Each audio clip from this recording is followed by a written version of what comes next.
Masaya nun ang samahan.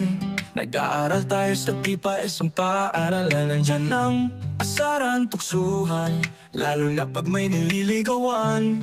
Tayo ay mga estudyante noon. Ang cellphone hindi pa uso noong panahon. Kaya ang pagsasabi ng nararamdaman, kung magawa ng simple sulat kahit may kaba, itutuloy ang ligaw. Sa paglipas ng panahon, nakaraan ang 30 taon. Hindi nakakalimot sa pinagsamahan, kulitan, iyakan, gala at sa inuman. Dito nabuo apat at tunay na pagkakaibigan. Mayroon ng mga anak at asawa, may karga naman isa, dalawa, apo ang iba. Kahit magkakalayo mga 95 kabatch, nakakapagay, kamusta, hello din, may kaibigan. May mga nasa abroad, nakipagsapalaran, umangat sa buhay ang plano, isa katuparan.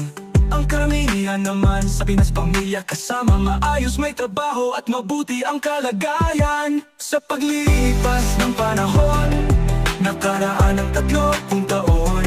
Hindi nakakalimot sa pinagsamahan, kulitan, iyakan, gala at sa inuman. Dito nabuo apat at tunay na pagkakaibigan. May mga nasa abroad, nakipagsapalaran, umangat sa buhay ang plano, isa katuparan. Ang karamihan naman sa Pinas, pamilya kasama, maayos, may trabaho at mabuti ang kalagayan. Sa paglipas ng panahon, nakaraan ang 30 taon. Hindi nakakalimot sa pinagsamahan, kulitan, iyakan, gala at sa inuman. Dito nabuo apat at tunay na pagkakaibigan. May teknolohiya ay maraming binago sa pag-uugali at pakikitungo ng tao. May nagsasabi naman na pinapabilis nito ang buhay mo habang nakatuntong dito sa mundo. Sa paglipas ng panahon, nakaraan ang 30 taon. Hindi nakakalimot sa pinagsamahan, kulitan, iyakan, gala at sa inuman.